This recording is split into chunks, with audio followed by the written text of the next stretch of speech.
11 కోట్ల మరుగుదొడ్లు కట్టారు. ఇంటింటికి కొళాయిలు ఇవ్వాలని 80% పూర్తి చేసే బాధ్యత తీసుకున్నారు. 160 వందే భారత రైళ్లు తెచ్చారు. 4 కోట్ల మంది పేదలకి ఇళ్ల నిర్మాణం చేశారు. ఇవన్నీ చిన్న విషయాలు కాదు. ఇటీవల మీరు చూశారు ఆపరేషన్ సింధూర్. కబద్దార్ ఎవరైనా మా జోలుకొస్తే ఏం చేస్తావో చేసి చూపించిన ఘనత నరేంద్ర మోడీ గారిది. ఈ విషయంలోనే కాదు, మీరు ఒక్కసారి గుర్తుపెట్టుకోవాల్సింది అనేక విషయాల్లో చంద్రయాన్, గగన్యాన్ ఇలాంటి విషయాల్లో మన దేశ ప్రతిష్ట పెంచాయి. ఇలాంటి అనేక కార్యక్రమాలు ఇప్పుడు ఆయన చేసిన పనుల వల్ల ప్రపంచంలో మన గౌరవం పెరిగింది, భారతదేశ ప్రతిష్ట పెరిగింది, ఒక నమ్మకం వచ్చింది. 2047కి తిరుగులేని శక్తిగా భారతదేశం తయారవుతుందని మరొకసారి విజ్ఞప్తి చేస్తున్నా. అవును అంటే గట్టిగా చప్పట్లు కొట్టి అభినందించండి ప్రధానమంత్రి గారిని. 2 దిక్కళ్ళ ఎన్డీఏ ప్రభుత్వాలున్నాయి. కానీ ఈరోజు మనం గుర్తుపెట్టుకోవాల్సింది 5 సంవత్సరాల సమయాన్ని మనం అవకాశాల్ని పోగొట్టుకున్నాం. మళ్ళీ విధ్వంసం నుంచి ప్రారంభించాం. ఒక్కొక్క అడుగే ముందుకేస్తున్నాం. నేను మీ అందరికీ ఎన్నికల ముందు ఒకటే రాష్ట్ర ప్రజలందరికీ చెప్పాను. ఈ రోజు కూడా ఈ సమావేశం మళ్ళీ ప్రజాసేవకు పునరంకితం కావడానికి ఈ సమావేశం మనం ఇక్కడ పెట్టుకున్నాం. ఏం చేశామో చెప్పాలి, ఏమి చేయలేకపోయామో కూడా చెప్పడానికి నేను సిద్ధంగా ఉన్నాను.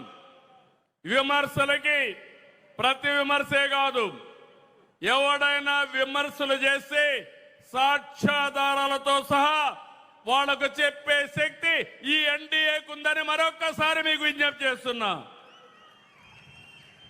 ఆరో సంక్షేమం, అభివృద్ధి, సుపరిపాలన, ఈ 3 విషయాలు సమర్థవంతంగా చేస్తామని చెప్పాం. ఎన్ని కష్టాలున్నా, ఎన్ని ఆర్థిక ఇబ్బందులున్నా మనం చెప్పినది ఎలక్షన్ మేనిఫెస్టోలో గుర్తుపెట్టుకున్నాం. ఎన్టీఆర్ భరోసా దేశంలోనే అతిపెద్ద సంక్షేమ కార్యక్రమం. పేదలందరికీ 4,000, 6,000, 15,000, 10,000 ఇచ్చిన ఏకైక ప్రభుత్వం ప్రపంచంలో ఇక్కడ ఎన్డీఏ ప్రభుత్వం అని మీకు అందరికీ విజ్ఞప్తి చేస్తున్నాను. 63 లక్షలు ఇచ్చాం. ఇది చరిత్రలో ఎప్పుడూ జరగలేదు. అలాంటిది మనం నిలబెట్టుకున్నాం. తల్లికి వందనం చెప్పాం. ఎంతమంది పిల్లలుంటే అంతమందికి ఇస్తాన్నాం. ఇప్పుడే ఒక తల్లి వచ్చింది, 7 మంది పిల్లలుంటే 7 మందికి తల్లికి వందనం ఇచ్చామంటే అది ఎన్డీఏ ప్రభుత్వం. స్త్రీ శక్తి సక్సెస్ చేశాం. ఉచిత ప్రయాణ సౌకర్యాన్ని ఏర్పాటు చేశాం. ఇప్పటికే 71 కోట్ల మంది ప్రయాణాలు చేశారు. దీపం 2 తీసుకొచ్చాం.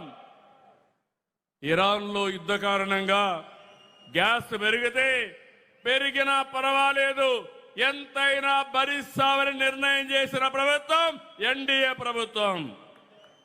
మత్స్యకార సేవలో, ఆటో డ్రైవర్ సేవలో, నేతన్నలకు ఉచిత విద్యుత్తు చెప్పినట్లన్నీ చేశాం.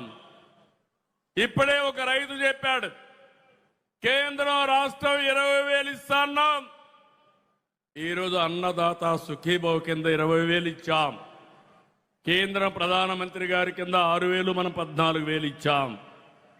ధాన్యం అమ్ముకునేదానికి నాడు రైతులు నానా కష్టాలు పడ్డారు. మనం వచ్చిన తర్వాత 24 గంటల్లో డబ్బులు చెల్లించామంటే అది మన చిత్తశుద్ధి. ఇంకొక పక్కన రైతుకు గిట్టుబాటు ధర రాకపోతే వీలైనంత వరకు ఆదుకోవడానికి మనం ప్రయత్నం చేస్తున్నాం. గీత కార్మికులు, వడ్డెర్లు, నేతన్నలు, అర్చకులు, నాయి బ్రాహ్మణులు, పాస్టర్లు, ఇమాములు, మౌజములు, ఇలా అందరినీ గుర్తుపెట్టుకున్నాం. ఆ రోజు చెప్పాం, ఈరోజు గుర్తుపెట్టుకొని ముందుకు పోతున్నాం. ఎస్సీ, ఎస్టీ, బీసీలకు సోలార్ రూఫ్ టాప్ ఇస్తున్నాం.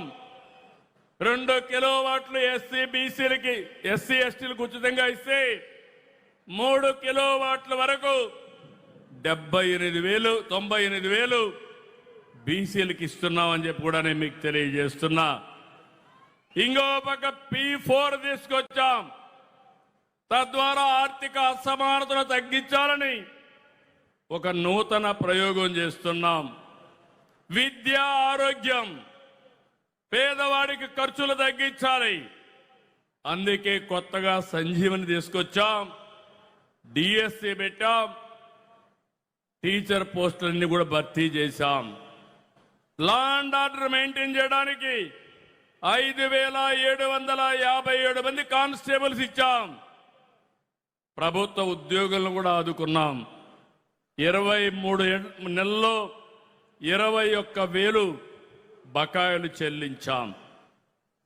ఇవన్నీ కూడా మీరు ఒక విషయం గుర్తుపెట్టుకోవాలి, రాష్ట్ర ప్రజానీకం గుర్తుపెట్టుకోవాలి. మన ఆదాయం ఉండి డబ్బులుండి కాదు, కేంద్రంతో సహకారం తీసుకున్నాం. కేంద్రానికి కూడా మనం ఒక్క రాష్ట్రమే కాదు, అధికారంలో చాలా రాష్ట్రాలున్నాయి. ఎంత ఇవ్వగలుగుతారో అంతవరకు వారిని మెప్పించి ఆదుకునే విధంగా కార్యక్రమాలు చేశాం. మన ఆదాయాన్ని పెంచుకోవడానికి ప్రయత్నం చేశాం. నేను ఎప్పుడూ మీకు ఒక మాట చెప్పేవాడిని, ఎవరైతే అభివృద్ధి చేసి ఆదాయాన్ని పెంచే వాళ్ళకి సంక్షేమం పంచే అధికారం ఉంది. అప్పులు చేసే వ్యక్తి, తాకట్టు పెట్టే వ్యక్తికి సంక్షేమం గురించి మాట్లాడే అర్హత లేదని మరొకసారి ఈ సభలో చెప్తున్నాను. గడిచిన ప్రభుత్వంలో ఆస్తులు తాకట్టు పెట్టారు. ఎంఆర్ఓ ఆఫీసు, అదే మాదిరిగా హాస్పిటల్ తాకట్టు పెట్టడం, కడాన మద్యాన్ని తాకట్టు పెట్టి వచ్చే ఆదాయాన్ని కూడా అప్పు తీసుకురావడం, ఎక్కడికక్కడ రాష్ట్రాన్ని తాకట్టు పెట్టిన వాళ్ళు ఈ రోజు రాష్ట్రాన్ని గురించి మాట్లాడే అర్హత ఉందా తమ్ముళ్ళు అని మిమ్మల్ని అడుగుతున్నా. ఇక్కడతో ఆగలేదు.